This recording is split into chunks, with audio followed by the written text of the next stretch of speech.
ভাবুন তো, প্রতি বছর ডিসেম্বর এলেই সারা পৃথিবী জুড়ে একটাই নাম, স্যান্টা ক্লজ। লাল পোশাক, সাদা দাড়ি, হাসি খুশি মুখ, রাতে চুপি চুপি উপহার রেখে যায়।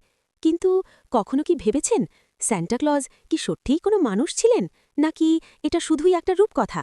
আজকের এই অডিওতে আমরা জানব স্যান্টা ক্লজের আসল পরিচয়, তার পৌরাণিক কাহিনী, আর কিভাবে একজন মানুষ ধীরে ধীরে হয়ে উঠলেন পুরো বিশ্বের সবচেয়ে পরিচিত চরিত্র।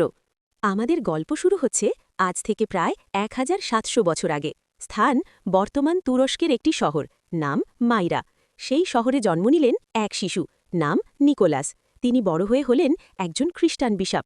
কিন্তু তিনি আলাদা ছিলেন কেন জানেন? কারণ তিনি বিশ্বাস করতেন দান এমন হওয়া উচিত যাতে দাতার নামটুকুও না জানা যায়। এক শহরে ছিলেন একজন দরিদ্র বাবা, তার 3টে মেয়ে। পণের টাকা না থাকায় মেয়েদের বিয়ে হচ্ছিল না। রাতে সবাই ঘুমিয়ে পড়লে নিকোলাস চুপি চুপি এক থলি সোনা জানালা দিয়ে ফেলে দিতেন, কোনোদিন চিমনি দিয়ে। সকালবেলা উঠে পরিবার দেখে অলৌকিক উপহার।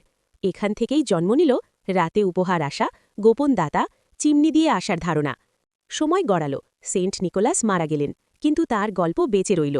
ইউরোপের বিভিন্ন দেশে তার নাম বদলাতে থাকল, কোথাও সেন্ট নিকোলাস, কোথাও সিন্টারক্লাজ। নেদারল্যান্ডসে শিশুরা বিশ্বাস করত ডিসেম্বরের শুরুতে সিন্টারক্লাজ এসে ভালো বাচ্চাদের উপহার দেন। এভাবেই গল্পটা এক দেশ থেকে আরেক দেশে ছড়িয়ে পড়ে। 18-19 শতকে ইউরোপের মানুষ আমেরিকায় গেল, তারা সঙ্গে করে নিল এই গল্প।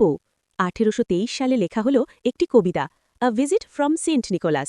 এই কবিতায় প্রথম বলা হল স্যান্টা মোটা আর হাসি খুশি, উড়ন্ত স্লেজ, 8টি রেইনডিয়ার, এক রাতেই সব ঘরে উপহার।